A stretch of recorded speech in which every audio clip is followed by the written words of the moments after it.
Buenas tardes, bienvenidos a todos. Siéntese donde, por ahí tiene un asiento o por aquí delante, por ahí. Bienvenidos todos a esta conferencia sobre la poética de Miguel Hernández. Como bien sabéis, los que sois asiduos o tenéis contacto con la biblioteca, esta es una de las últimas actividades que hemos englobado dentro de la celebración del Día del Libro. Y no podíamos terminar de una manera mejor que con Eduardo Moga, que es el actual director de la Editora Regional de Extremadura y también es el coordinador del Plan de Fomento de la Lectura de Extremadura. O sea, está muy ligado a los libros y a las bibliotecas. Y es un honor para nosotros pues que haya venido a visitarnos y que además trate este tema que, como bien sabéis, este año es año de Miguel Hernández. Si alguien no conoce a Eduardo Moga Bayona, él nació en Barcelona en el año 62 y es poeta, traductor y crítico literario español. Es licenciado en Derecho y también licenciado y doctor en Filología Hispánica por la Universidad de Barcelona. Es autor de varios libros de poemas, ha traducido a Frank O'Hara, Joel Hoffman, bueno, un montón, a Charles Bukowski también, un montón de autores, incluido Walt Whitman, que me encanta, como algo personal. Practica la crítica literaria en revistas como Letras Libres, Cuaderno Hispanoamericano, Revistas de Occidente, Quimera, Ínsula, entre otras. Dirigió la colección de poesía de DVD ediciones desde el año 2004 hasta el año 2012 y además tiene un blog personal que se llama Crónicas de España, que lo he ojeado antes de que vinieras. Y como ya he comentado al principio, actualmente está muy ligado a Extremadura por la editora regional y el plan de fomento de la lectura de Extremadura.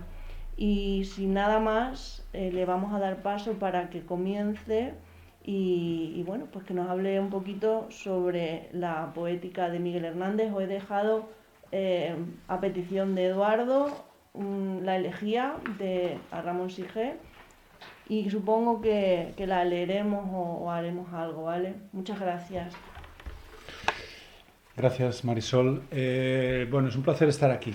Un placer estar aquí por muchos motivos. Uno, porque me encanta Coria. Es una ciudad que siempre me ha gustado, me encuentro a gusto, me parece hermosa y desde luego con esta iniciativa que ha tenido Marisol también revela que sus equipamientos culturales, sus equipos culturales, pues son activos y tienen interés porque se dinamice la cultura en su ámbito y ofrecer propuestas sobre literatura y en este caso poesía a los ciudadanos de Coria. Por otra parte, personalmente estoy vinculado a esta zona porque tenemos una casa con mi mujer, una casa familiar en Hoyos, que está a una distancia corta de aquí y por lo tanto Coria entra dentro del círculo de mis movimientos personales y familiares desde hace ya muchos años. Por otra parte, es también un placer estar aquí para hablar de Miguel Hernández, que es un poeta que a mí me gusta mucho, que me interesa mucho y que espero ser capaz de transmitirles a ustedes algunos de los valores que yo reconozco en su poesía y que me parecen reivindicables y apreciables en estos momentos.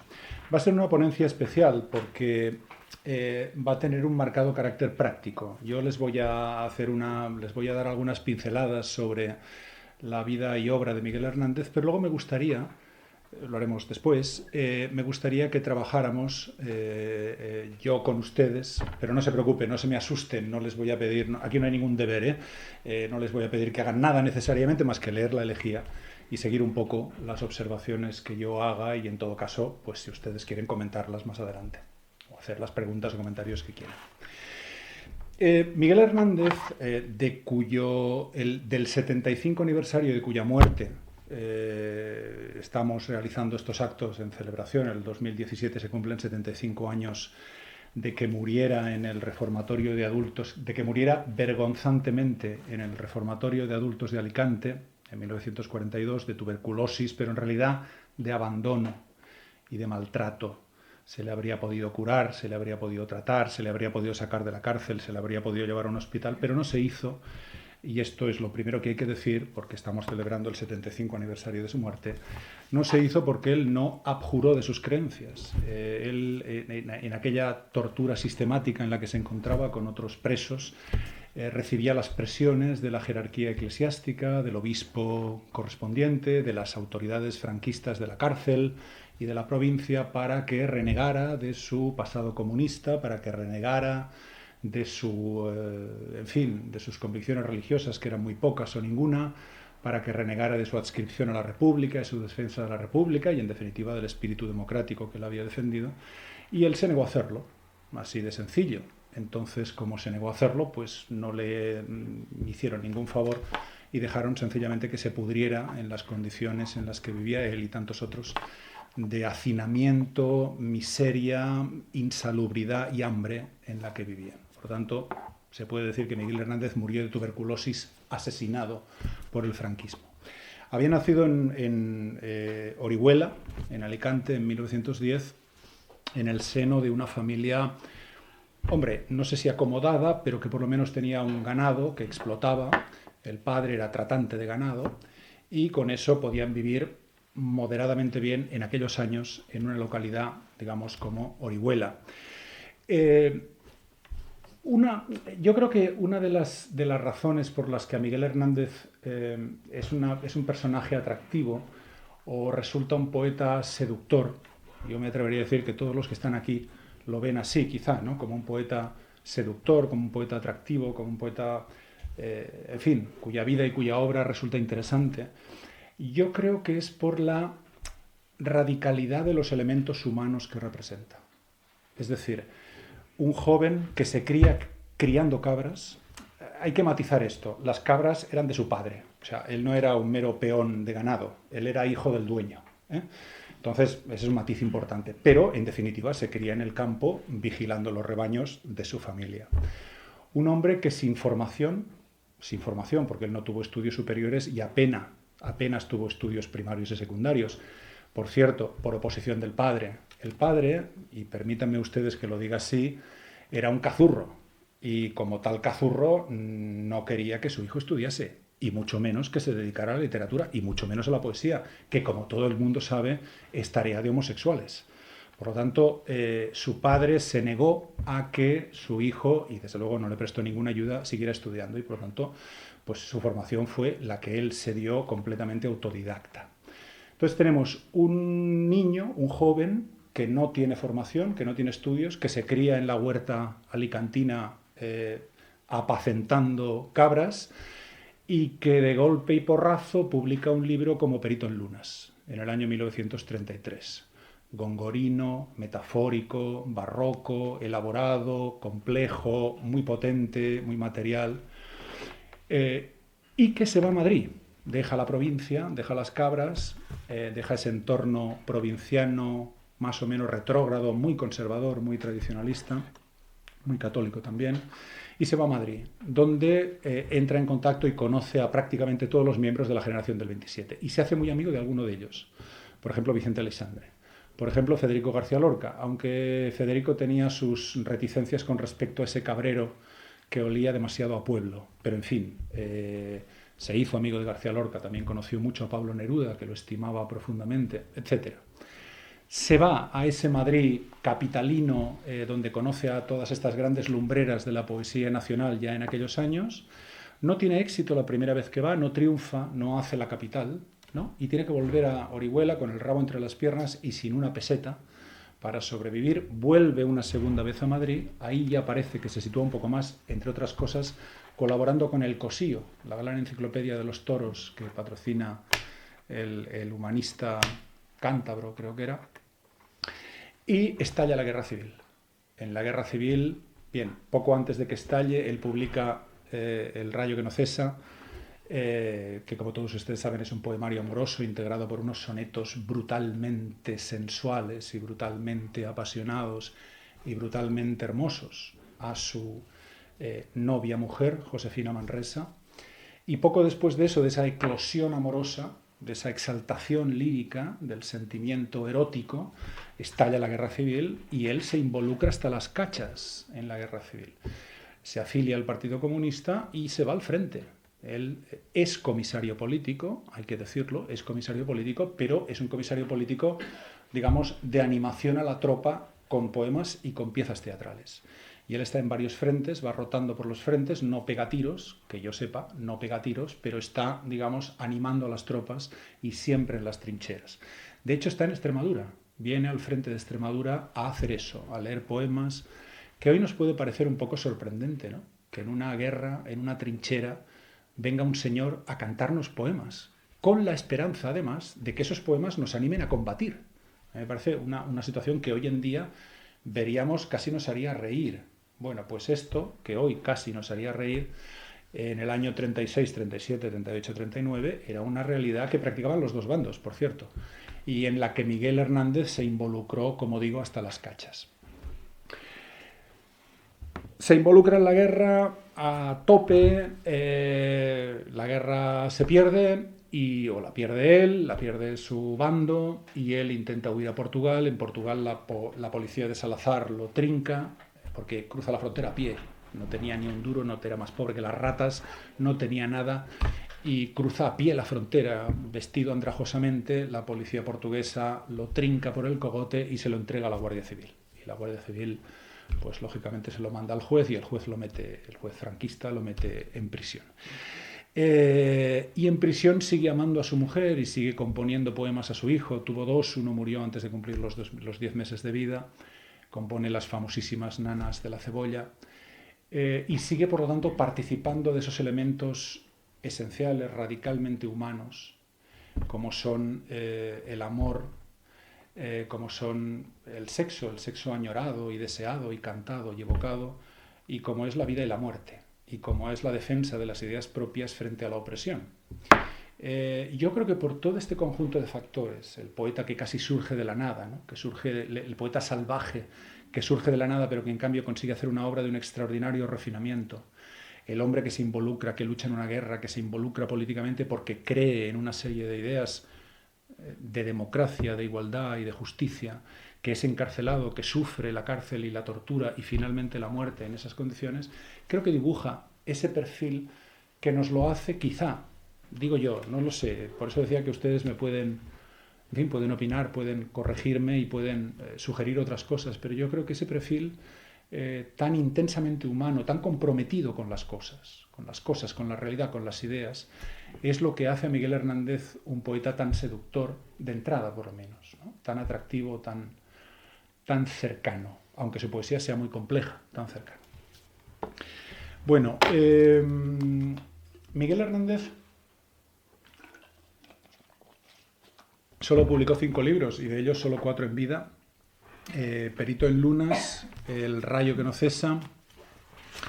En sus libros de guerra, digamos, los que compuso en la guerra, fueron Viento del pueblo y El hombre acecha.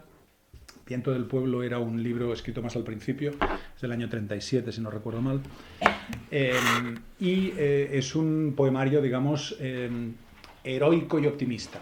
Él se lanza a la batalla, henchido el pecho, confiando en la victoria y confiando en la justicia de su pensamiento y de sus ideas. El segundo libro, escrito en la guerra, a raíz de las experiencias de la guerra, después de Perito en Lunas, El rayo que no cesa y Viento del pueblo, es El hombre acecha. El hombre acecha sigue siendo un libro de combate, pero ya está impregnado de todo el dramatismo y todo el horror de la guerra. Ahí ya hay poco optimismo y poco heroísmo. Hay conciencia de la barbarie, y hay conciencia de la muerte, y hay conciencia del desangramiento absoluto, fratricida, que supone una guerra como fue la nuestra, la guerra civil. Y su último libro, que vio la luz póstumamente, fue Cancionero y romancero de ausencias y últimos poemas, escrito entre 1968 y 41, y que recoge esos últimos poemas que él escribió en la cárcel. En la cárcel escribió mucho, entre otras cosas, porque no tenía otra cosa que hacer, salvo sobrevivir y escribir poemas. Sus compañeros lo sabían y le cedían todos los papeles que podían conseguir. Él también componía mucho de memoria y cuando tenía ocasión pues lo transcribía en el papel, y eso fue lo último que se publicó. En esta situación vital, ¿no? En este perfil vital, él escribe uno de los poemas que escribe, y uno de los poemas más famosos de su obra es La elegía, que no es elegía a Ramón Sige, se titula Elegía, a secas. La dedicatoria viene luego, pero popularmente se identifica como La elegía a Ramón Sige. Yo quiero que hoy nos concentremos en ese poema. Primero porque es uno de sus poemas más célebres, más conocidos, más famosos, que seguramente todos ustedes habrán leído total o parcialmente en alguna ocasión. Por otra parte es un poema bellísimo y es un poema que se instaura en la gran tradición elegíaca de la literatura en español, donde están pues las coplas a la muerte de su padre, de Jorge Manrique, donde está el famoso llanto por Ignacio Sánchez Mejías, por supuesto. Pero también otras entregas, por ejemplo la elegía al mayor Sabines de Jaime Sabines, un poeta mexicano que yo le recomiendo. Esta elegía al mayor Sabines de Jaime Sabines es un portento de obra de lamentación, de planto fúnebre. Yo quiero que hoy nos detengamos en esta elegía para realmente hablar de la poesía de Miguel Hernández, porque en esta elegía se concentran muchos de los rasgos que él, digamos que distribuyó a lo largo de su vida poética, de su creación poética. Y por lo tanto, si la analizamos bien, entenderemos, yo creo que prácticamente todos los elementos que forman parte de su poesía. Y además, ustedes me permitirán que haga con ustedes un cierto experimento. A ver cómo funciona. Bueno, yo antes de entrar en ello, creo que la tienen todos. Si no la tienen, aquí hay alguna copia más. Si a alguien le falta, es que es interesante, es importante que dispongan ustedes de ella, porque si no, no tiene mucho sentido lo que yo vaya a hablar. Esta elegía, como digo, que es a Ramón Sige, aunque no se titula Elegía a Ramón Sige, está dedicada a Ramón Sige, que en realidad se llamaba José Marín Gutiérrez, pero del José Marín él movió las letras del nombre y del primer apellido en una figura que, como ustedes saben, se llama anagrama y extrajo este Ramón Sige. Y de hecho, pues a Ramón Sige así le hablaban y así lo conocían muchas otras personas, pero él se llamaba José Marín Gutiérrez. Fue uno de sus grandes amigos de juventud en Orihuela. Ramón Sige era de una familia acomodada, esta sí, no como la de Miguel Hernández, que, en fin, tenía un cierto nivel, pero era un nivel muy rural, muy agropecuario. En cambio, la familia de Sige era ciertamente una familia burguesa, de la burguesía, digamos, provincial, muy católica, muy conservadora, la familia, y también Ramón Sige, casi fascista. De hecho, en muchos escritos que Ramón Sige, o en algunos escritos que Ramón Sige publicó en periódicos, en revistas, incluso en sus propias revistas en las que él fundó o en las que colaboraba habitualmente, rozan abiertamente la defensa de la ideología o del pensamiento fascista. Conforme avanzan los años de la República y se convierten en unos años difíciles para mucha gente, y entre ellos, sobre todo, para esa burguesía acomodada y tradicional que se sentía impugnada en sus creencias religiosas y en su estabilidad, digamos, socioeconómica. Bien. También era un personaje, Ramón Sige, muy culto. Este sí había tenido oportunidad de estudiar de manera arreglada. Cuando murió, de hecho, estaba preparando oposiciones, era licenciado en Derecho, estaba preparando oposiciones. Era un hombre muy conservador en lo político y también en lo estético. Influyó mucho en el primer Miguel Hernández. Eran amigos de la misma localidad, tenían intereses literarios, y aunque era más joven que Miguel Hernández, creo que era 3 años más joven que Miguel Hernández, por su nivel de formación, por la familia a la que pertenecía y por su propio carácter, que era un carácter, en fin, un poco impositivo, ¿no? Tipo inteligente, pues lo influyó mucho. ¿Cómo lo influyó? Pues le aconsejó lecturas de la literatura clásica y de la literatura religiosa española, eso fue muy importante. Lo introdujo en el teatro sacro. Piensen ustedes que Miguel Hernández, además de hacer la poesía que hizo, compuso autos sacramentales. En los años 30 en España todavía se escribían autos sacramentales, y él escribió uno que se tituló o se titula ¿Quién te ha visto y quién te ve? Curiosamente, Pablo Neruda cuenta en sus memorias que cuando supieron que Miguel Hernández había sido condenado a muerte, porque fue condenado a muerte, pero se le conmutó la pena por 30 años de prisión, se pusieron en movimiento muchos de los intelectuales que habían estado con él, que lo conocían y que eran sus amigos. Y él, en sus memorias, Neruda, cuenta que removieron Roma con Santiago estando en París por conseguir un ejemplar de ese auto sacramental, que le llevaron al obispo cardenal más influyente o más importante al que tuvieran acceso, para que éste a su vez influyera en Franco para que se le conmutara la pena. Y dice que lo consiguieron, es decir, que consiguieron ese ejemplar de Quién te ha visto y quién te ve, se lo enseñaron al cardenal en cuestión o al arzobispo en cuestión, y que este quedó tan impactado por ese auto sacramental tan ortodoxamente cristiano que movió hilos para que le fuera perdonada la pena. Hay quien pone en duda esta explicación y quien cree que si se le conmutó la pena fue por la influencia de otras personas, entre ellos Cosío. Pero en fin, Neruda, que no vacilaba en colgarse medallas, fueran suyas o fuera de los demás, lo hace lo dice así, lo hace con tranquilidad. Bien, Ramón Sige influyó en todas estas lecturas, en todas estas, intereses, y acompañó sus primeros ejercicios poéticos, lo hizo participar en las tertulias oriolanas, que entonces eran muy frecuentes, las tertulias en todas partes, ahora lo son mucho menos porque hay otros medios, pero entonces era donde realmente la gente debatía de cuestiones literarias y estéticas. También lo invitó y lo metió en determinados proyectos literarios, como una revista que fue, digamos, lo más importante con la que estuvo involucrado Ramón Sige, que se llamaba El Gallo Crisis, se llamaba así, que por cierto no gustó nada a los compañeros de Miguel Hernández en Madrid, todos esos poetas del 27 y otros. Aquella revista les parecía una muestra de una poesía retrógrada y de una moral polvorienta. De hecho, a Pablo Neruda, cuando Miguel Hernández, con toda la ilusión del neófito, se la entrega y se la presenta para que vea, mira, estoy haciendo estas cosas o estoy colaborando aquí, él dijo que aquella revista no le gustaba nada porque tenía un tufo satánico. Esto está muy ingenioso y era realmente muy cierto con respecto a la revista. Con esos alejamientos de Orihuela, de Miguel Hernández, que ya digo, fue una primera vez a Madrid, no le salieron bien las cosas, volvió a Orihuela, estuvo un tiempo corto y lo volvió a intentar en Madrid, y entonces ahí ya, se pudo quedar y ya pudo funcionar de otra manera, llegó a publicar El rayo que no cesa y tal y cual. Con estos alejamientos de Orihuela, donde seguía Ramón Sige, en ese entorno de toda la vida tradicional, se produce un alejamiento entre ellos, no solo físico, sino también estético, incluso político. Porque, claro, Miguel Hernández sale del pueblo y conoce a Pablo Neruda, a García Lorca, a Luis Cernuda, a Vicente Aleixandre, etcétera, etcétera, etcétera. Todos ellos lo introducen en una nueva forma de entender la poesía, de hacer la poesía y de entender la vida y la política que se estaba gestando en aquellos años en España, en la capital. Eso supone un alejamiento con respecto a ese mundo primero, ese mundo iniciático, que casi conduce a una ruptura entre los amigos. Esos grandes amigos que habían sido Miguel Hernández y Ramón Sige se separan, como se diría hoy, con un cierto mal rollo, en el verano del 35.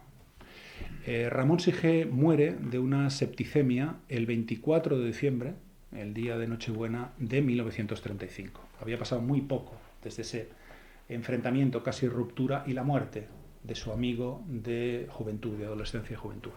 Eso muchos interpretan, y yo creo que es razonable pensarlo así, interpretan que le genera un cierto sentimiento de culpa, de decir, vaya, yo me he, entre comillas, peleado o he rechazado a mi amigo de toda la vida, el que tantas cosas me ha enseñado, que se ha muerto. Y ahora cómo yo le manifiesto que no, que en realidad lo seguía queriendo y que en realidad él había sido muy importante en mi vida. Ese sentimiento quizá de culpa o acaso de culpa le lleva a escribir una elegía, que es la que tienen ustedes en sus manos. La escribe muy deprisa. La escribe en 15 días, para los que, si alguno de ustedes escribe poesía, está aquí. En fin, cada cual tiene sus ritmos, evidentemente, pero escribir una elegía, por otra parte, tan canónica, escrita en tercetos encadenados, en endecasílabos, consonantes, esto no es fácil. Y desde luego, 15 días a mí me parece un lapso pequeño para escribirlo. Bien, él la escribe en 15 días, la publica en el número de diciembre, el mismo mes en el que había muerto Ramón Sige, de Revista de Occidente, aunque apareció la revista en enero de 1936, y la incluyó en El rayo que no cesa, que también vio la luz en enero de 1936. Piensen ustedes que El rayo que no cesa es un poemario amoroso. En cambio, él quiere que la elegía, que no es, obviamente, un soneto amoroso, es de amistad, en la medida en que la amistad es amor también cabe, pero no es estrictamente una pieza como la que él había escrito para su mujer, para Josefina Manresa, pero quiere, no obstante, que se incluya en el libro como una demostración, como una acreditación de que él sentía eso por su amigo y quiere manifestarlo, como una forma, no sé si de expiar la culpa o por lo menos de acallar una conciencia intranquilizada por una ruptura muy inoportuna. Este es el contexto en el que Miguel Hernández escribe la elegía. Y ahora sí me gustaría, les voy a dar a ustedes 5 minutos, 10 minutos, lo que haga falta, para que la lean con calma. La tienen ustedes aquí. Hay dos erratillas. En el segundo terceto dice alimentando lluvias caracoles. No alimenta caracoles, alimenta caracolas.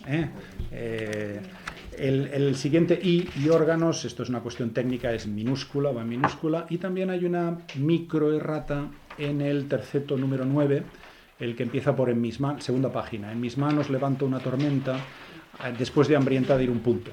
Se me ha olvidado el punto después de hambrienta. Simplemente eso. Lo más importante es que no es caracoles, sino caracolas. Dicho lo cual, yo les ruego que lean ustedes la elegía y luego sigo hablando.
¿Está leída? ¿Todo el mundo la ha leído con calma? Bien, ahora les quisiera hacer una pregunta.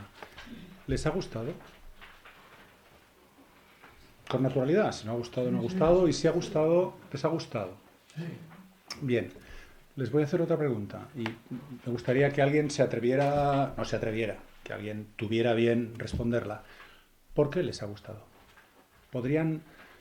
Yo parto de la base de que es un poema ya conocido, que ahora hemos releído con calma. Dígame. Para mí tiene hondura lírica. Y lo que no me casa a mí es que Miguel Hernández, que usted mismo ha dicho que era gongorino al principio, ¿no? Marruecos y tal, tal, y tal. No me casa a mí que fuera un hombre de poca cultura. Es que no lo era. Yo, no, por eso digo que en sus antecedentes tiene que haber algo bien por... Lo que hubo fueron muchas lecturas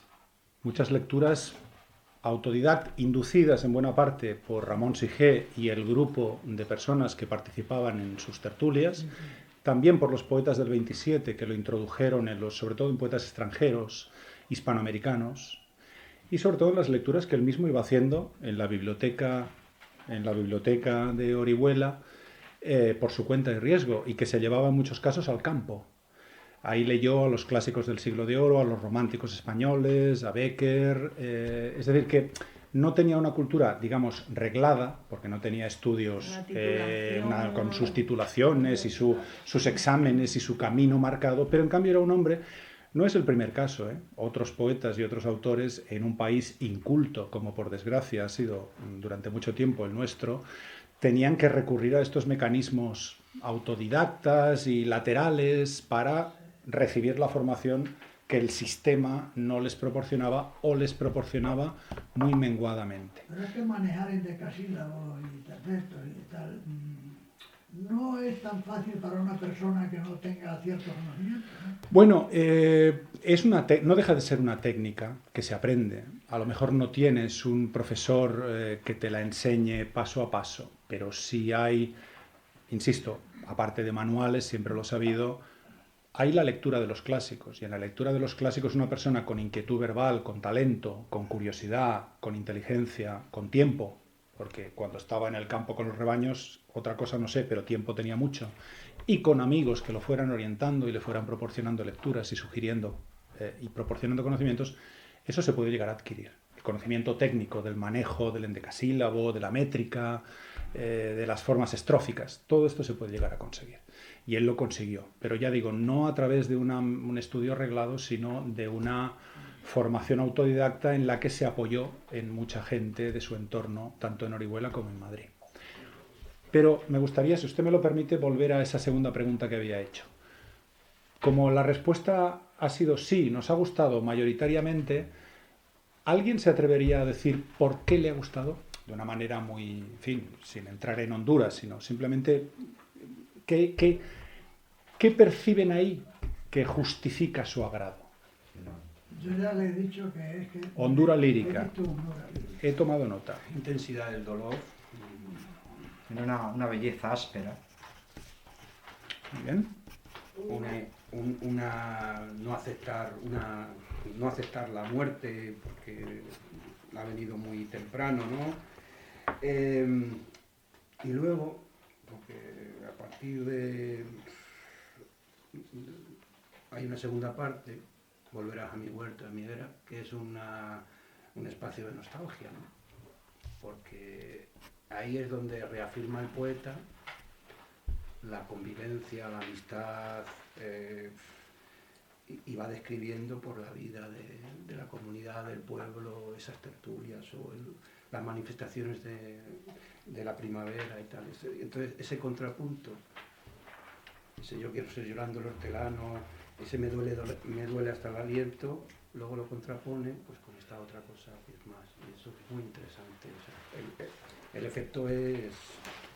Muy bien. ¿Más opiniones? ¿Más explicaciones? Yo siento como que es un amor, o sea, está demostrando un amor intenso, o sea, y una entrega total a esa amistad, a ese amigo, ¿no? Muy bien. Bueno, yo he anotado aquí hondura lírica, he anotado intensidad del dolor, no aceptación del dolor, el desgarro que eso implica, belleza áspera, el contraste entre dolor y nostalgia, dolor y melancolía, amor intenso, entrega total. Es todo cierto. Todo esto está en este poema. Yo creo que esto es indiscutible. Creo que esto cualquier lector se aproxima a esto, lo lee con calma, le gustará un poco más o un poco menos, pero creo que todos estos rasgos son perfectamente identificables. Ahora, yo no creo que nos guste por nada de esto. Creo que nos gusta por la articulación lingüística de la pieza. Es decir, creo que la poesía es una combinación sintáctica, es un juego sintáctico, a partir del cual se suscita todo esto. Nosotros llegamos a estas conclusiones que, insisto, ustedes lo han visto bien, son ciertas, pero no llegamos directamente. Llegamos mediatizados por la urdimbre, por la textura lingüística y sintáctica de la pieza, que, aunque nos parezca evidente, porque el lenguaje está ahí, es de todos, y lo leemos y ya está, no es tan evidente. Y en esta ponencia que ya estoy haciendo, que voy a hacer ahora, voy a intentar desvelar un poco, sacar realmente a la superficie esas urdimbres que generan esos efectos emocionales. Lo que ustedes han señalado, que repito, es cierto, fíjense que son todo cuestiones de sentimiento, muy nobles, muy humanas, muy compartibles y muy ciertas. Pero para generar para que tengamos esa sensación, el poeta ha de hacer un trabajo estrictamente poético, que es un trabajo estrictamente lingüístico, primero. Si uno pretende transmitir la intensidad del amor, la intensidad del dolor, la hondura, la belleza desesperada, todo esto que ustedes han señalado, entre comillas, directamente, es decir, yo voy a decir qué desesperado estoy, el poema será muy malo y no les habría gustado. Se llega a esto, a esta verdad humana, a través de la poesía, que es en realidad una articulación determinada del lenguaje. ¿Cómo lo hace? Pues vamos a ver si soy capaz de exponer. Por eso me interesaba que tuvieran ustedes bien el texto delante para que puedan seguir un poco y para que puedan ustedes también discutirme lo que digo, insisto, porque yo no pretendo hablar ex cátedra, simplemente les digo lo que me parece que él utilizó, los recursos que él puso en movimiento para producir un efecto determinado. Esto es como una casa. Ustedes van por Coria y ven un palacio, de los muchos que hay, y piensan, qué bonito, que transmite austeridad, transmite esplendor, transmite fe religiosa, transmite lo que transmita, y será cierto, pero no lo transmite porque sí, lo transmite porque el arquitecto ha diseñado unos planos determinados, y porque ha puesto las piedras de una forma determinada, y porque ha elegido un tipo de piedra y no otro, y porque la torre la ha puesto en un lado y no en el otro, y porque tiene cúpula o no la tiene, por toda una serie de decisiones que se toman para constituir un objeto estético, un artefacto lingüístico con una función estética para transmitir una serie de cosas a la gente que se acerque a él. Esto, como he dicho, es una elegía, es decir, es un canto de lamentación, es una palabra que a mí me gusta mucho, es un planto fúnebre, es lo que uno lamenta, de lo que uno se queja porque ha muerto alguien o porque se ha perdido algo. Como he dicho antes, tiene una larga tradición en las literaturas hispánicas y de la cual esta pieza es una de las más notables. La elegía está compuesta en endecasílabos. Como ha observado el señor, está compuesta en endecasílabos dispuestos en tercetos encadenados. Cada uno de estos bloques de versos son tercetos. Se llaman encadenados porque tienen una estructura de rima, como pueden ustedes ver, A, B, A. Y luego el siguiente terceto empieza por la rima suelta del anterior, es decir, B, y hace B, C, B. Y el siguiente hace C, D, C. Y así sucesivamente. Son tercetos encadenados que concluyen en un serventesio, que es esta última estrofa de 4 versos. ¿Por qué tiene 4? Pues para que no quede ningún verso suelto, para que siempre se rime con algo, porque si no, el último verso, digamos que no hace par, quedaría sin rima. Para cerrar esa rima se añade un último verso y eso compone ese serventesio final, ese cuarteto final en versos de arte mayor. Me voy a acercar al dicho haciendo este plasma, digamos, general, inicial, me voy a acercar al poema para irlo analizando poco a poco desde esta perspectiva que les he dicho, la urdimbre sintáctica y lingüística, a partir, también lo ha comentado el señor, a partir de las partes que podemos reconocer. En realidad, si lo analizamos con la debida calma, como han hecho otros estudiosos del poema, tiene 3 partes el poema. Y además 3 partes que encajan muy bien en la tradición lírica y en el canon retórico. Tiene primero lo que se llama, y ustedes me perdonarán la pedantada, pero ya que estamos en Coria, que tiene también una notable tradición humanística, lo diré en latín, tiene la presentatio mortis. Primero se presenta el hecho de la muerte. Tiene una segunda parte que es la imprecatio mortis, es decir, la queja contra la muerte. ¿Por qué te has muerto? ¿Por qué esto ha tenido que pasar?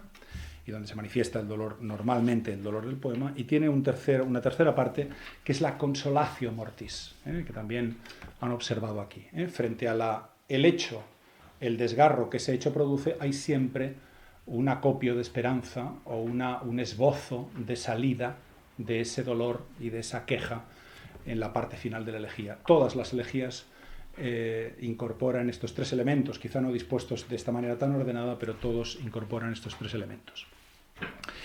La primera parte, esta presentación de la muerte, la podemos subdividir en dos partes. Esta presentación ocupa los tercetos de 1 a 6, desde Yo quiero ser llorando el hortelano hasta Ando sobre rastrojos de difuntos y sin calor de nadie y sin consuelo voy de mi corazón a mis asuntos. Estos primeros 6 tercetos son la presentación. A su vez se pueden subdividir en dos partes.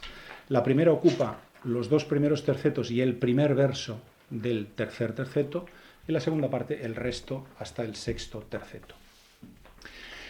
En estos 7 primeros versos, Yo quiero ser llorando el hortelano de la tierra que ocupas y estercolas, compañero del alma tan temprano, alimentando lluvias, caracolas y órganos, mi dolor sin instrumento, a las desalentadas amapolas daré tu corazón por alimento. Aquí encontramos en principio diríamos, una aceptación de la muerte. La muerte o el muerto es abono de la tierra que ambos conocieron también. El abono es algo positivo. Es algo que hace fructificar y florecer, por lo tanto que da vida. Inspirado en ese mundo de la orihuela rural que ambos conocieron. Ese ser difunto, ese ser ya no existente, pervivirá en el mundo porque su corazón nutrirá las amapolas. Es una metáfora sencilla para aceptar que algo que ha desaparecido en realidad sigue vivo, alimentando lo que nos rodea. Tiene, como ven ustedes, un tono bucólico, un tono dionisíaco, incluso me atrevería a decir que placentero. Hay una influencia de Pablo Neruda, que fue realmente un poeta que influyó mucho a Miguel Hernández. Las amapolas y las caracolas están muy presentes en muchos poemas de Pablo Neruda y esto se ha identificado. Entonces eso le sonaba en el oído a Miguel Hernández. Muchas veces los poetas funcionan por ecos. Están escribiendo y hay ahí un tilín, una campana, un eco que suena como dicen los ingleses, en el trasfondo del cerebro y que les conduce a elegir unas palabras y no otras, a elegir unas imágenes y no otras. Esa influencia nerudiana está ahí y, si ustedes se fijan, empieza a haber una cosa que se llama aliteración. Yo hablaré de unos cuantos recursos poéticos que supongo que todos ustedes conocerán o que les sonarán. En todo caso, yo lo apuntaré con una breve síntesis del concepto para si alguien no lo conoce. Hay una aliteración, es decir, la repetición de un determinado sonido. Y hay una repetición del grupo al. Si ustedes se fijan, alimentando lluvias. Desalas, desalentadas amapolas. Daré tu corazón por alimento. Ese grupo al está muy presente. Me permitirán ustedes que descienda a este nivel, porque cuando hablo de estructura sintáctica y estructura lingüística me refiero a esto. No solo a las palabras que se eligen, o dicho de otra manera, sí a las palabras que se eligen, pero a veces por razones tan simples, entre comillas, o tan complejas como esto, como los elementos musicales que las componen. Este elemento al se compone de una vocal abierta y de una consonante líquida. La vocal A es la más abierta, pero ¿qué nos produce, qué nos suscita la vocal A? Por ser abierta, es decir, no hay ningún obstáculo. Cuando uno pronuncia la A, el sonido, el aire que sale de nuestros pulmones no encuentra ningún obstáculo. A. ¿Esto qué nos suscita? Nos suscita una idea de apertura, nos suscita una idea de amplitud, nos suscita una idea de claridad. Fíjense cuántos nombres incorporan la letra A, ¿no? Ana, Clara, Paula, Laura, María. Son siempre, solo de mujeres, también hay de hombres, pero siempre transmite esta idea de blancura, de amabilidad, de claridad. Por otra parte, la consonante líquida, la L, también es un sonido suave. Es un sonido, todo lo que sea líquido, y ahora veremos otras cosas en relación con esto, transmite esta sensación de suavidad, de amabilidad, de sinuosidad. No hay aspereza ahí. La aspereza está en otros lados, pero no ahí. Ahí hay lo contrario. Todas estas evocaciones musicales suscitan contenidos de conciencia y suscitan una idea de bondad, una idea de equilibrio, una idea de fluidez. Hay también de nuevo, discúlpenme ustedes el palabra, hay también un poliptóton. Un poliptóton consiste en utilizar diversas formas de un mismo término. Quizá ustedes recuerden, o los que sean un poco más mayores, recuerden aquella famosa frase de Adolfo Suárez, ¿no?, que se hizo mítica en la transición. Puedo prometer y prometo. ¿Recuerdan esto? Eso es un poliptóton. Prometer, prometo. Es la misma palabra, el mismo verbo en este caso, pero con formas diferentes. Y él dice alimentando y luego dice alimento. Es un poliptóton del libro. ¿Qué supone un poliptóton? Bueno, en este caso, como la palabra elegida es alimento, está subrayando lo nutricio, lo providencial, por lo tanto, lo bueno, lo amable, lo que nos nutre, lo que nos da vida. ¿Y qué consigue un poliptóton? Consigue intensificar el sentido. Se repite el término con una pequeña variación. Por lo tanto, hay como un martilleo léxico sobre un término que se considera importante y que nos transmite una información, la información que quiere el poeta. Alimentando, alimento. Tiene la sonoridad del al, tiene la repetición del alimento y transmite el significado del término, que es dar vida, dar nutrición, por lo tanto dar vida. Es decir, que con este juego de mecanismos nos está, sin que nos demos cuenta, racionalmente digo, en la lectura, nos está dando con un martillito allí donde quiere producir un efecto. Este efecto de exaltación del alimento, la bondad, lo nutricio, la vida. Lo junta, como digo, con fíjense ustedes la cantidad de referentes líquidos que hay aquí. Llorando, lágrimas. Es verdad que es un elemento negativo, pero que incorpora el agua de la lágrima.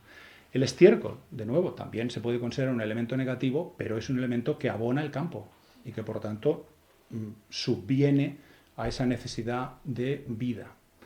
Las lluvias, habla, las caracolas que remiten al mar. Es decir, elementos líquidos, el agua como factor de vida, el agua como factor que abona el campo, que nutre el campo y que da vida, y luego utiliza para unir todos estos elementos una poderosa trabazón musical, que eso está en todo el poema y que aquí podemos ver, por ejemplo, en este detalle. Fíjense ustedes en los últimos 3 versos de esta primera parte de la presentación. Dice, alimentando lluvias caracolas y órganos, mi dolor sin instrumento, a las desalentadas amapolas daré tu corazón por alimento. Órganos, dolor, corazón, y en el siguiente verso otra vez dolor. Ese on genera un efecto musical con un cierto sentido, la palabra es un poco fuerte, pero con un cierto sentido hipnótico, que te transmite como un ritmo, como una recurrencia musical, que va acompañando toda esta transmisión de sentido a través de las palabras alimentando, a través de los referentes líquidos, a través de todo lo que hemos estado comentando. El soporte musical es vital en poesía. Vital en poesía. Todo aquello que vaya tendiendo el lecho musical, la cadencia sobre la que se apoyan los significados, todo lo que sea trabajar en eso, potenciará el significado y, por lo tanto, el efecto que nos transmite. Esos efectos de intensidad, de hondura, de riqueza, de belleza, todos esos elementos que han señalado ustedes se producen porque hay muchos elementos jugando para suscitarlos y uno fundamental en poesía, que es esta cama melódica que tiene que sustentar todo lo que se le ponga encima. En los restantes versos de esta primera parte de esta presentación, que son los versos 8 a 18, hasta el final del sexto terceto, hay un cambio, se produce un cambio. Yo creo que ustedes lo pueden ver. Hasta el verso 7 hay, como digo, una cierta aceptación, habla del carácter nutricio, de la alimentación, de la vida, en fin, del estiércol, en ese sentido dador de vida, pero de repente dice, tanto dolor se agrupa en mi costado que por doler me duele hasta el aliento. Ahí se produce un cambio, ahí hay un tajo radical. Fíjense que lo primero casi que podemos reconocer a partir de lo que yo les acabo de decir es un nuevo poliptóton. ¿Podrían ustedes identificar el poliptóton? Tanto dolor se agrupa en mi costado que por doler me duele hasta el aliento. Dolor, doler, duele. No es casualidad. Los poetas nunca escriben nada por casualidad. Quizá no sepan por qué escriben lo que escriben, pero eso es otra cosa. A lo mejor ellos no saben por qué escriben lo que escriben, pero hay una razón muy profunda para hacerlo. Nunca lo hacen porque sí. Y si lo hacen porque sí es que son malos poetas. Y este dolor, doler, duele, no está aquí por casualidad, ¿eh? Está aquí porque, de nuevo, el poeta nos martillea en el punto que él quiere subrayar. Pero claro, no se limita a repetir. Tiene que introducir alguna variación que renueve la transmisión de la información. Si la repetición es meramente, en fin, idéntica a sí misma, hay un momento en que desconectas. Pero si esa transmisión de información, insistiendo en el mismo punto, incorpora alguna variación, la información nos llega cada vez renovada.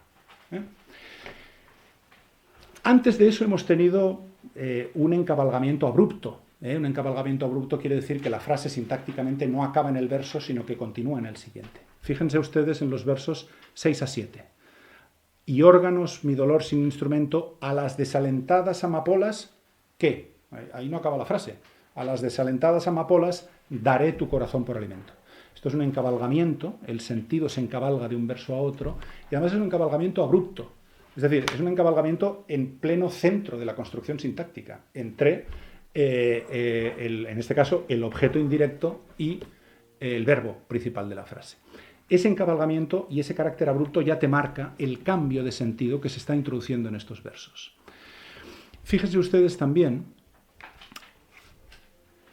en el siguiente terceto. En el terceto tenemos, desde luego, el poliptóton que hemos visto de los versos 8 y 9, que también es una hipérbole. Ustedes saben lo que es una hipérbole, es decir, una exageración. Tanto dolor se agrupa en mi costado que por doler me duele hasta el aliento. Esto es una exageración del libro. ¿Cómo te va a doler el aliento? Bueno, pero está muy bien conseguido. Junto con esta hipérbole y este poliptóton, ustedes verán en este poema, y esto es general en toda la poesía de Miguel Hernández, cómo él, precisamente por su formación barroca, por sus lecturas barrocas, por sus lecturas de los clásicos, es muy consciente de todos los artificios que puede acumular para subrayar el sentido y, por lo tanto, para potenciar la transmisión de la emoción. Él no se limita a crear una metáfora, no se limita a crear una imagen, no se limita a hacer una hipérbole. Muchas veces lo junta todo. Junta 2 y 3 y 4 recursos retóricos en un mismo punto, con lo cual intensifica brutalmente esa transmisión del sentido. Fíjense en el terceto 4. Un manotazo duro, un golpe helado, un hachazo invisible y homicida, un empujón brutal te ha derribado. Aquí hay 4 sujetos para un solo verbo. El manotazo, el golpe, el hachazo y el empujón.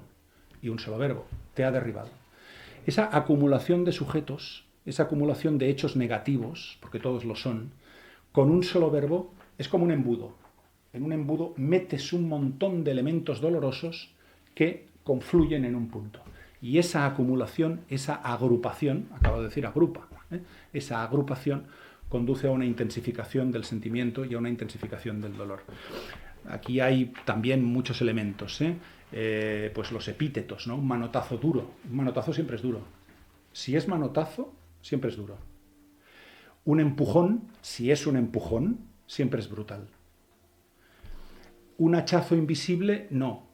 Esto es un oxímoron, esto es una paradoja. Si es un hachazo y uno lo reconoce como un hachazo, no puede ser invisible. Los hachazos se ven. Si somos capaces de decir que son hachazos, se ven. Él, dentro de las imágenes, juega de nuevo con factores léxicos para subrayar el efecto que quiere transmitir. Y hay todavía un elemento más importante, y es el hecho de que en los primeros versos, estos 7 primeros de la presentación, terceto 1, 2 y el primer verso del 3, está hablando, fíjense ustedes, en futuro, daré, o bien con un verbo volitivo, quiero ser, te daré. Ahora pasa a un presente radical. Y todo, a partir de aquí, tanto dolor se agrupa que por doler me duele. Un manotazo duro, bien, te ha derribado, no es presente, pero es pasado, es presente o pasado. No es futuro en cualquier caso, no es nada que se proyecte hacia adelante. Y luego vuelve al presente. No hay. Lloro, siento, ando. Son verbos todos en presente.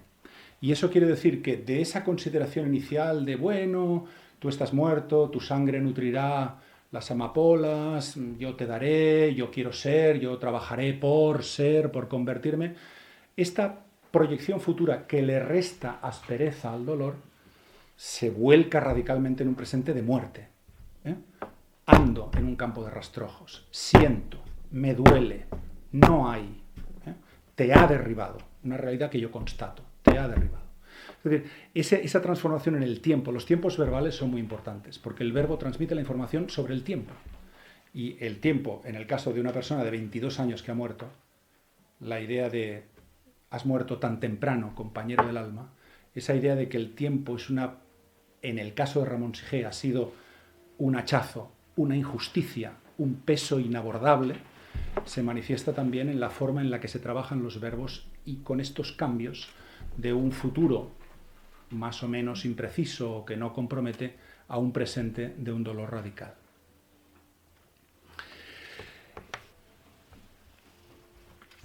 Bien, aquí hay más cosas, desde luego.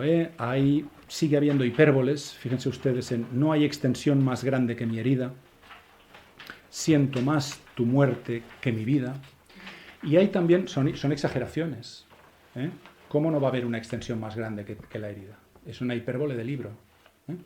Y hay un elemento que también me interesa mucho, que son los paralelismos. Una teoría literaria dice que la poesía se define por el emparejamiento. Es decir, el emparejamiento no es solo una cosa de las páginas de Internet que favorecen los contactos. Es una composición de los elementos del poema, en este caso de los versos o de las imágenes o de las frases, que subraya las estructuras binarias o plurales. Viene de la teoría, tiene un origen anglosajón y por lo tanto el emparejamiento inicialmente se llamaba coupling. El coupling, the couple, el hacer parejas. Fíjense ustedes en las parejas. Dice, no hay extensión más grande que mi herida. Hay una comparación, en realidad es un superlativo, pero hay una comparación. Y 2 versos más abajo dice, y siento más tu muerte que mi vida. De nuevo tenemos la estructura más que, en estos 2 casos.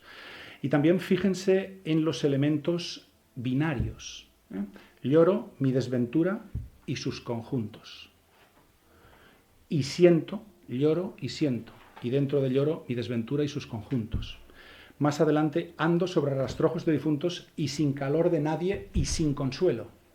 2 sin en el mismo verbo. Voy de mi corazón a mis asuntos. Estas estructuras binarias o terciarias pueden serlo, pero en el caso de Miguel Hernández son muy típicas las construcciones binarias.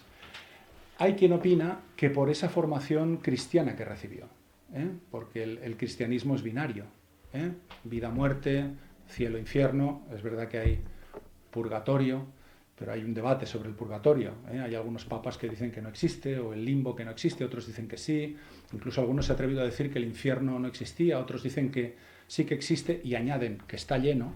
En fin, cuerpo-alma, son estructuras muy platónicas, muy del platonismo clásico. Cuerpo-alma, vida-muerte, cielo-tierra, paraíso-infierno, etcétera, etcétera. Entonces hay quien dice que estas estructuras binarias están muy presentes en la poesía de Miguel Hernández precisamente por toda esa influencia del catolicismo, en buena parte a través de la formación que le dio Ramón Sige en la poesía clásica, el teatro sacro, etcétera. Que aquí, en este poema, que está compuesto por tercetos, genera una tensión interna. Eso también es muy importante. Los poemas que no tengan dentro alguna suerte de contradicción interna, que no haya algún estiramiento interno, algún choque interno, siempre tendrán menos fuerza, menos vida que los que sí lo tengan. O sea, nos tenemos que preocupar cuando hacemos un poema o una pieza literaria, en este caso poemas, nos tenemos que preocupar por darle la mayor coherencia posible al texto, pero también por darle algún elemento de tensión interna, incluso de contradicción interna. porque eso genera un desgarro interior que el lector percibe y que, como en este caso, se corresponde con el desgarro personal por la muerte de un gran amigo, sirve a la transmisión del sentimiento que se intenta potenciar. Por lo tanto, esa diferencia entre estructuras binarias y tercetos a mí me parece muy interesante para generar esa tensión interna. También debo decir, y esto aprovecho para comentarlo aquí, que a mí aquí hay algunos versos que no me gustan nada, que me parecen, no sé si esto se ha dicho alguna vez y si no, pues hago la primicia, me parecen ripios. Yo no sé qué opinan ustedes sobre este verso, lloro mi desventura y sus conjuntos. ¿Qué diablos quiere decir lloro mi desventura y sus conjuntos? A mí me parece que conjuntos le viene bien para luego hablar de difuntos. Y luego dice, voy de mi corazón a mis asuntos. Bueno, tampoco me parece el mejor verso del mundo, ni el mejor verso de Miguel Hernández, pero sobre todo este lloro mi desventura y sus conjuntos me parece casi ridículo en este caso. Pero en fin, esto negaré haberlo dicho. Dígame. Bueno, yo creo que los conjuntos se refiere a ciertas implicaciones de la desventura. O sea, que se refiere a situaciones que trae aparejada la desventura. Sí, puede ser. Como por ejemplo puede ser la soledad. Pero a mí me parece, fíjese usted, a mí me parece muy abstracto, demasiado abstracto. Lloro mi desventura sí, es perfectamente comprensible y tal, pero y sus conjuntos admite la interpretación que usted hace, es cierto, admite esa interpretación y me parece bien visto. Pero yo lo encuentro demasiado abstracto en un poema como este, que es de una materialidad y de una sensualidad absoluta. Está hablando de la tierra, del estiércol, de la abeja, de la flor, ¿sabe? Entonces, desventura, que ya es un concepto abstracto, y encima le añades y sus conjuntos, puede usted tener razón, pero yo lo veo como algo quizá forzado, quizá un poquito forzado, y que quizá habría intentado, no sé, yo... Sí, como si rompiera la textura. Sí, rompe la textura y es como una cuña un poco gratuita y un poco abstracta, ¿no? Por ejemplo, yo siempre me he preguntado por qué él no jugó aquí. Claro, lo que pasa es que está... Sí, pero ¿por qué no jugó con la palabra juntos? Claro, está hablando de un amigo con el que pasó mucho tiempo junto.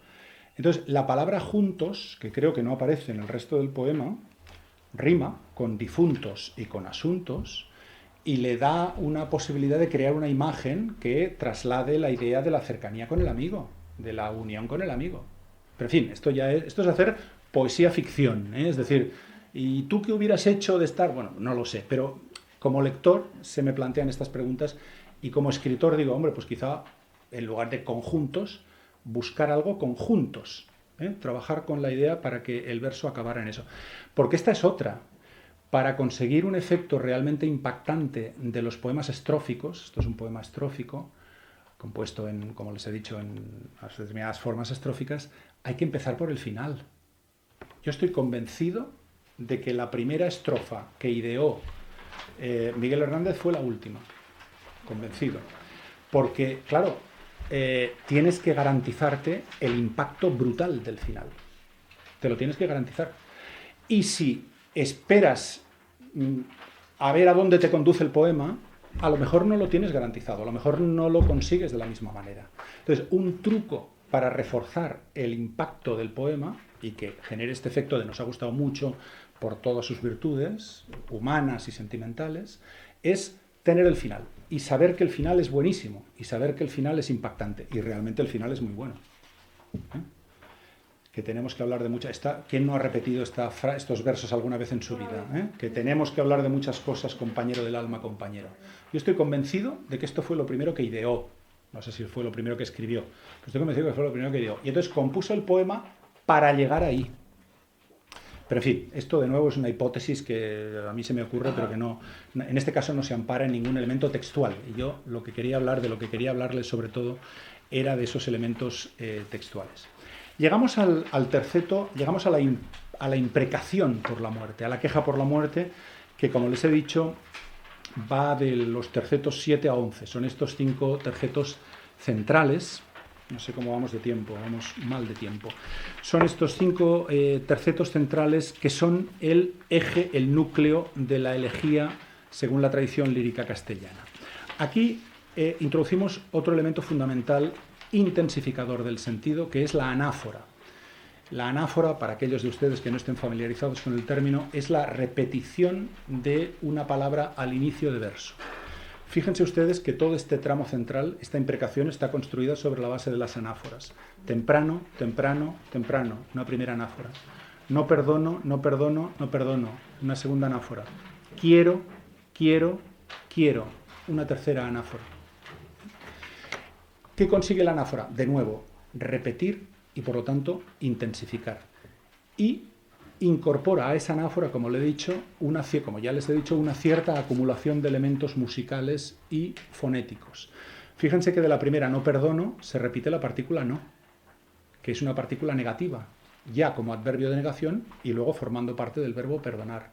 No perdono, no perdono, no perdono. Hay una, digamos, intensificación de nuevo ahí a través de elementos musicales. También me interesa subrayar cómo en el terceto séptimo la muerte se animaliza. Levantó la muerte el vuelo. Es un pájaro quizá, ¿no? Se animaliza. Todo lo que sea materializar elementos inmateriales, conceptos, abstracciones, intensifica el efecto poético, el efecto estético.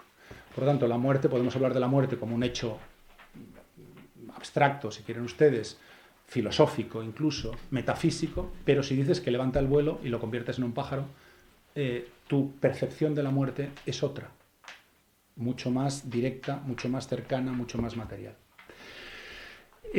Más adelante habla de la muerte enamorada, en el terceto 8. Aquí la personifica, porque que se sepa, los pájaros no se enamoran, los que se enamoran son las personas. Pero de nuevo está corporeizando, está materializando un elemento abstracto. La muerte levanta el vuelo y la muerte se enamora. También tenemos una figura etimológica, habla de madrugó la madrugada. Otra intensificación, otra repetición. No perdono, no perdono, temprano, quiero, madruga la madrugada.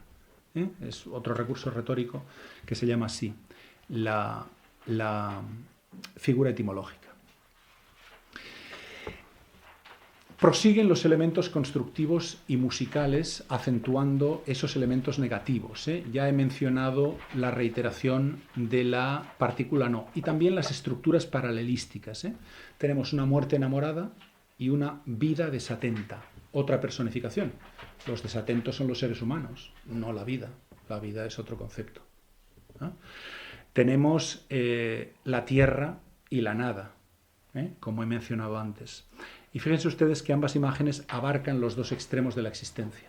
Muerte, vida, tierra, nada, como una forma de reflejar esa totalidad emocional en la que está situado el poeta. En el noveno terceto vuelven las imágenes violentas de los golpes. Los hemos tenido en el terceto cuarto, que hablaba del empujón, del manotazo, del hachazo. Aquí vuelven. En mis manos levanto una tormenta de piedras, rayos y hachas estridentes, sedienta de catástrofe y hambrienta. Por cierto, hachas estridentes es una sinestesia, es decir, una figura que combina elementos propios de sentidos distintos. El rayo es algo que vemos, por tanto sentido de la vista, pero algo estridente es algo que oímos, por lo tanto sentido del oído. Esa mezcla de sentidos en una sola imagen, de nuevo, refuerza una percepción nueva de las cosas. Todo aquello que conseguimos poner en un poema que altere nuestra percepción, nuestra visión, nuestra comprensión de una realidad cotidiana, como puede ser un rayo o como puede ser un sonido determinado, pero que lo altere juntándolos, como en este caso, o separándolos, intensifica nuestra percepción de esos términos, de esa imagen, y por lo tanto de la carga de sentido que esa imagen y esos términos transportan.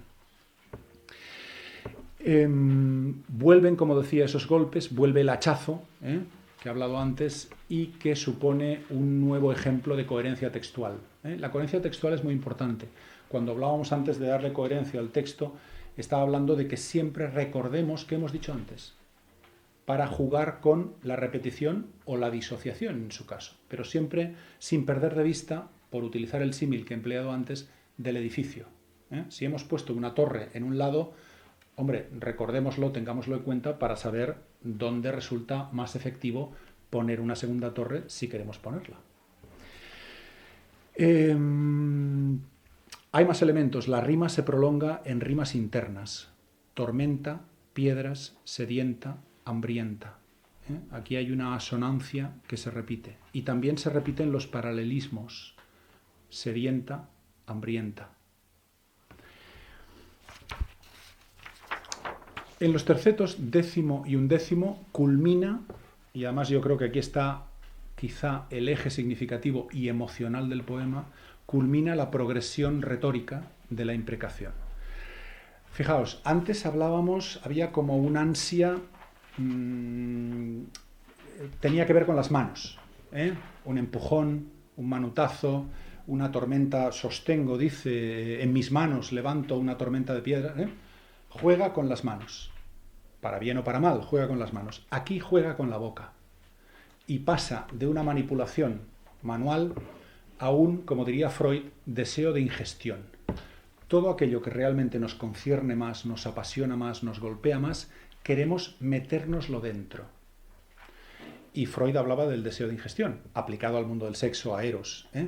Pero aquí yo veo también algo de eso. Es decir, pasa de esa manipulación externa, de elementos exteriores, a un quiero escarbar la tierra con los dientes.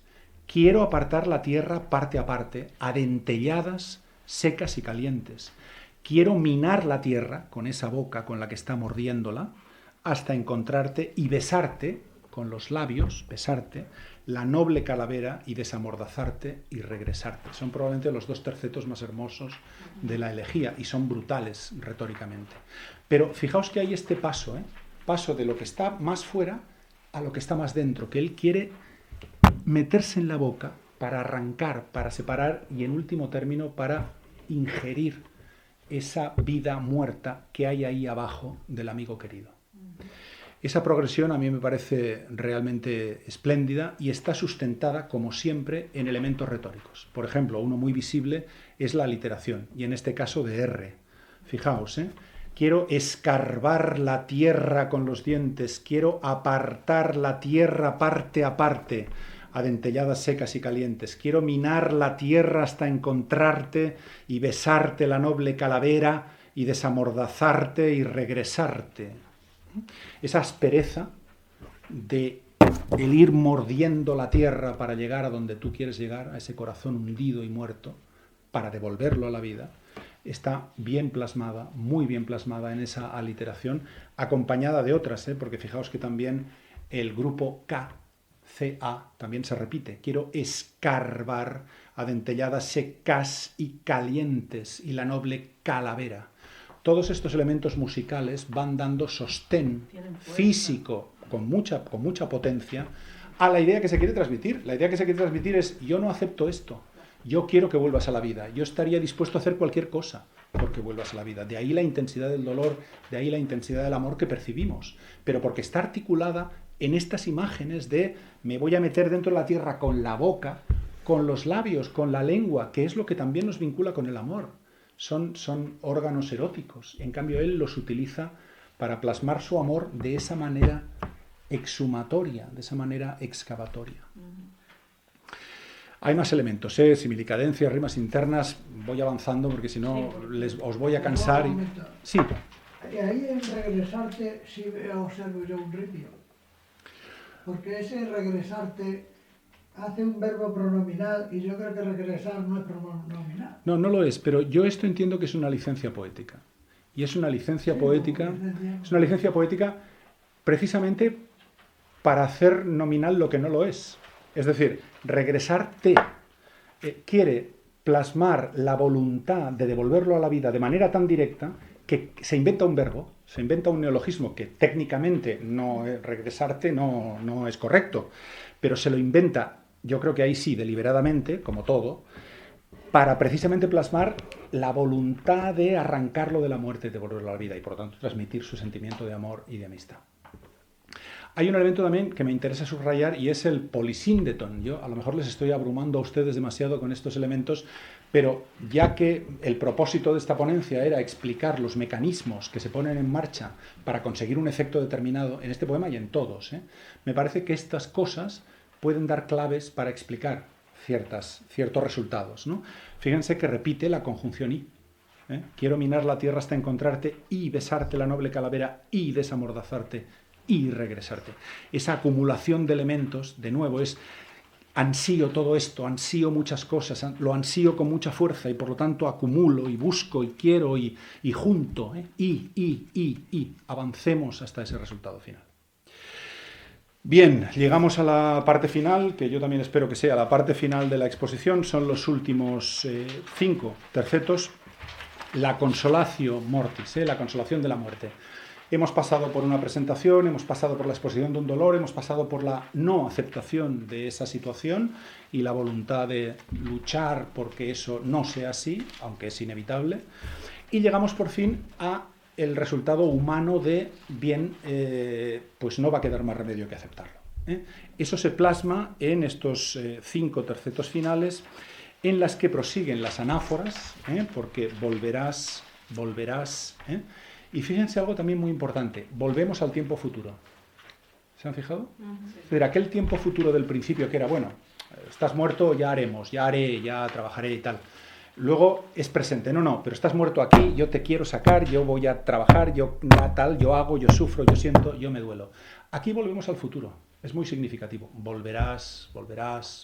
La cosa se tranquiliza y por lo tanto tú volverás, en este caso, ¿a dónde? Al huerto, es decir, a esos elementos que ellos habían conocido bien, Ramón Sige y Miguel Hernández, en su juventud oriolana, y que por otra parte forman parte de la tradición lírica española en la que está Garcilaso de la Vega, el Hortus Conclusus de Lope de Vega, está Fray Luis de León, está Antonio Machado. Es decir, el huerto como espacio amable, como espacio puro, como espacio de placer, en el que se refugian los amantes, los perseguidos, los solitarios, porque se acompañan de la vegetación, de los animales.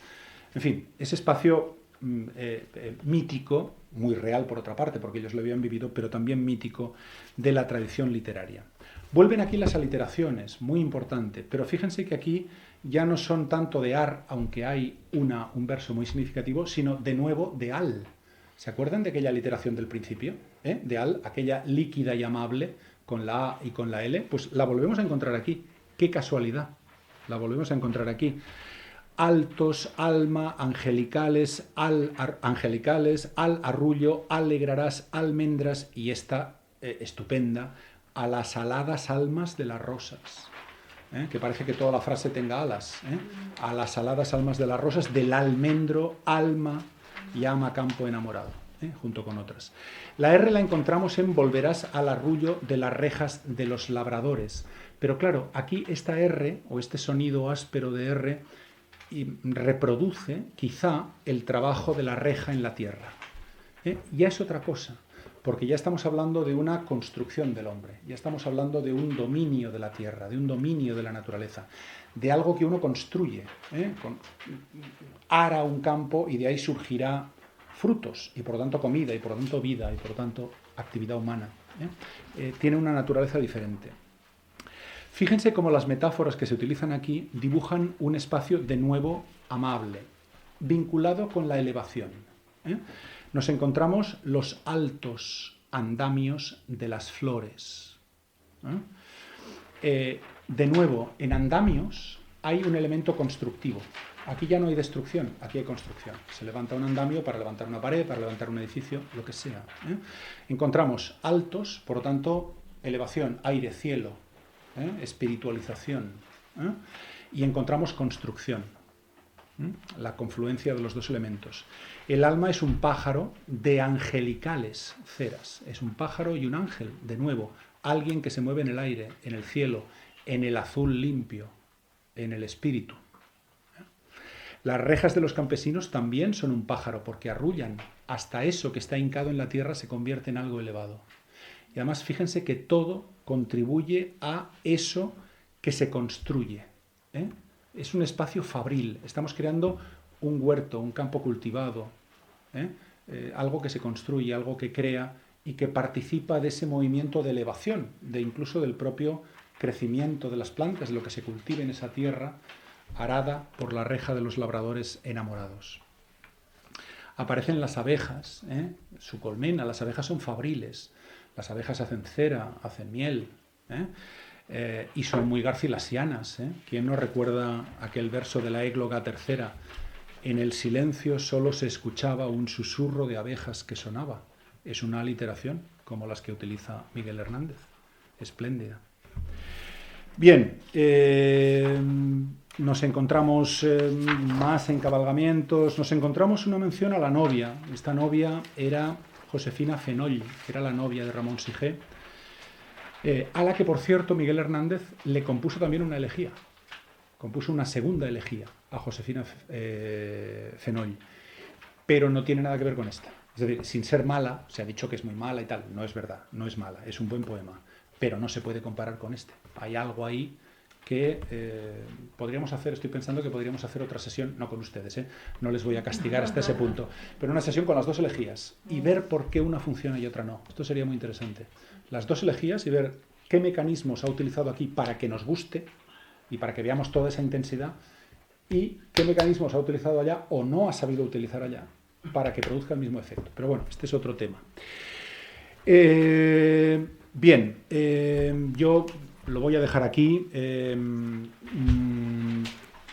Me he saltado cosas porque me he alargado demasiado y tampoco quería alargarme demasiado ni cansarle a ustedes demasiado, pero sí que he intentado subrayar y me ha interesado subrayar, como les he dicho al principio, eso, recalcar todos los elementos de creación constructivos, técnicos, recursos, mecanismos, herramientas que el poeta ha puesto en marcha, ha utilizado como en un mecano para crear un artefacto lingüístico, porque eso es lo que es un poema, un artefacto lingüístico hecho con lenguaje que les ha generado a ustedes, y a mí también, ya se lo digo, unos determinados efectos.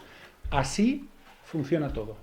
Cualquier poema o pieza literaria, también en prosa, o pieza literaria que nos genere un efecto, si lo genera, es porque ha movilizado ciertos recursos, y lo ha hecho bien, como para producir ese efecto.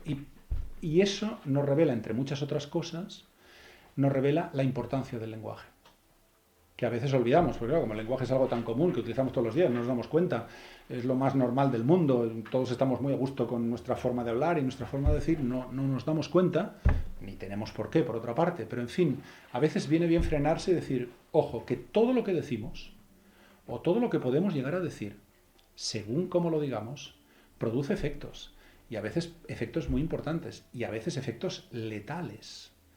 Es decir, el lenguaje puede matar moralmente, puede matar personalmente, no matar físicamente, salvo que uno grite ¡fuego! En un cine lleno de gente cuando no hay fuego.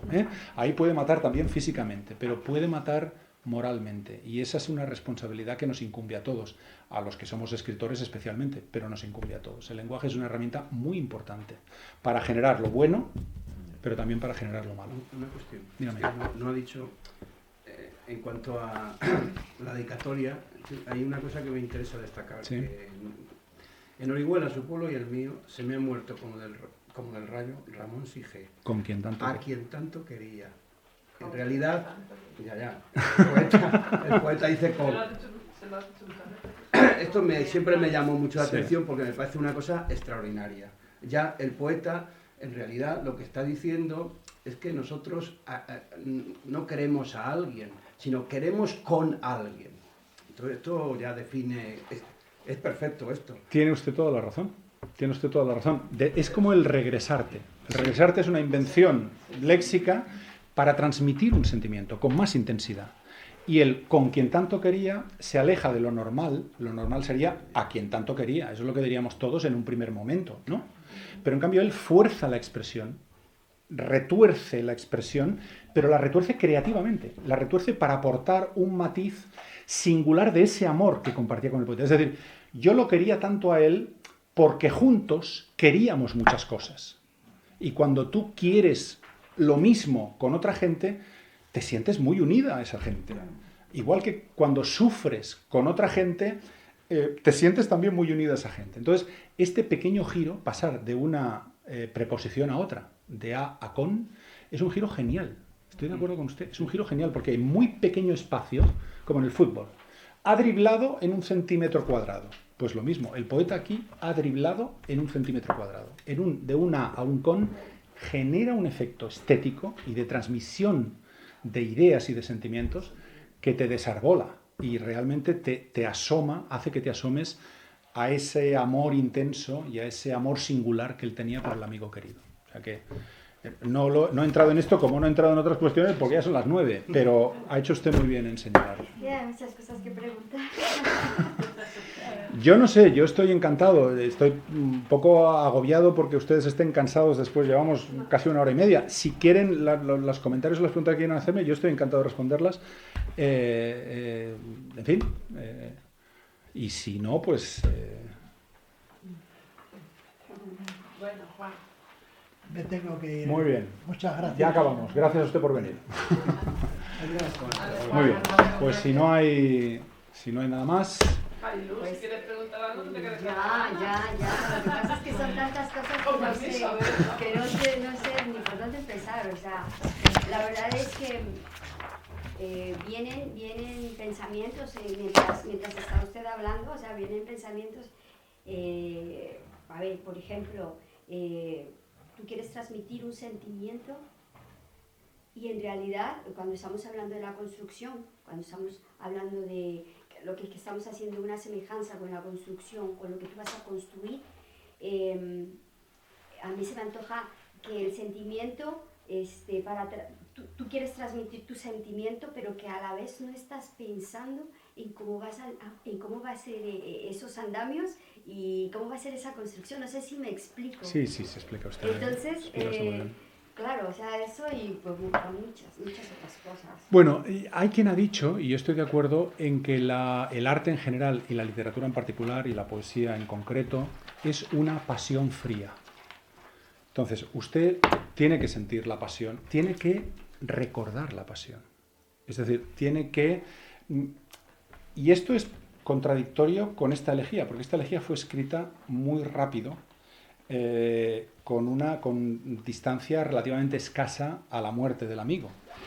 Pero para realmente transmitir su sentimiento, lo que yo, si me permite, recomendaría en general, si se quiere hacer por escrito, si se quiere componer una obra o lo que sea, es dejar pasar un tiempo cronológico y también un tiempo personal, un tiempo emocional, dejar pasar un tiempo que se rebaje la fuerza del sentimiento, la intensidad del sentimiento personal, se me ha muerto el amigo, estoy muy fastidiado, cuánto lloro, cuánto me duele, que todo eso baje un poco, poner una cierta distancia, poner un cierto tiempo y, naturalmente, sin olvidarlo, porque eso está allí y tampoco se puede, hacer un esfuerzo de rememoración. Es decir, planteártelo no como la transmisión inmediata y directa de la cosa, sino como la construcción del sentimiento al cabo de un tiempo y con una cierta distancia. Y pasando por el filtro de toda la formación y las lecturas que uno tenga y haya hecho. Es decir, si uno lee y estudia y se forma y reflexiona y sigue leyendo y lee más todavía y tal y cual y escribe y se equivoca y borra y lo tira a la papelera, o sea, todo ese proceso de formación al final acaba configurando un determinado interior que ya está preparado para asumir ciertas cosas. De manera que si usted pone una cierta distancia, temporal, personal, incluso a veces física, geográfica, digo, pone una cierta distancia con respecto al hecho que quiere transmitir y lo tamiza por su sensibilidad, por su subjetividad, aunque sea de una manera inconsciente, porque al final no acabamos de saber muy bien lo que tenemos dentro, pero seguro que tenemos algo moderadamente valioso si uno lleva muchos años trabajando en algo, trabajando de verdad.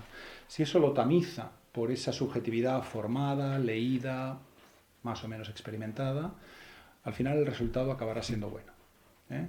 Y esa formación, esa interioridad, le permitirá utilizar todos estos recursos, insisto, no deliberadamente, salen. Es decir, si están dentro porque los has aprendido y tú tienes esa distancia que te permite trabajar fuera del fuego del sentimiento inmediato, al final estos recursos, es decir, lo que quiero decir es que Miguel Hernández, cuando escribió esto, yo estoy seguro que no estaba con el papel diciendo ahora voy a poner una aliteración, o ahora toca una metáfora, o ahora me va a quedar muy bien una anáfora. Seguro que no funcionaba así. Él escribía sin pensar en los recursos retóricos, era lo que menos le preocupaba, pero salían. Pero salían por dos razones, que le acabo de decir. Primero porque el sentimiento estaba ahí, era el fuego del horno, era lo que calentaba esa creación. Y por otra parte porque él tenía toda esa formación autodidacta, pero formación al fin y al cabo, todas esas lecturas, todas esas conversaciones, reflexiones, ensayos, lo tenía dentro, lo tenía interiorizado, y cuando tú echas el combustible del dolor, del sentimiento que tienes, con una cierta distancia, con una cierta frialdad, con un punto de frialdad, sobre ese esquema interior, te sale esto. Sale esto, pero no porque tú te plantees, pues ahora voy a poner un ladrillo aquí y otro ladrillo encima y tal. Pensando en los tecnicismos. No, en los tecnicismos no piensa ningún poeta. Los poetas se preocupan por recordar una emoción o incluso fabular una emoción, inventar una emoción. Y con ese combustible alimentan la máquina retórica que llevan dentro, que han aprendido con toda su formación, porque al final un poeta ejerce un oficio. Igual que el carpintero, igual que el albañil, igual que el mecanógrafo, ejerce un oficio. Tiene unas herramientas intelectuales, pero herramientas al fin y al cabo, y busca un resultado. Un poema, una novela, una obra de teatro, lo que sea. Y ejerce ese oficio. Y los oficios se ejercen con aprendizaje, con años, con ensayo-error, con práctica, con más práctica, perfeccionando las técnicas, yendo a cursillos para mejorar. ¿Sí? Vas haciendo todo eso. Entonces, cuando tienes el oficio no te planteas, ay, pues sí, ahora voy a... No, lo haces porque tienes la idea, tienes el sentimiento y tienes los mecanismos dentro, interiorizados, y sale de esa manera. Bueno, Eduardo, yo creo que ha sido un verdadero placer escucharte y hemos descubierto otra visión, ¿no?, del poema, más allá de los sentimientos que nos puede producir. Y bueno, pues darte las gracias por trasladarte aquí, por venir a compartir con nosotros tus conocimientos y por supuesto un aplauso porque te lo mereces.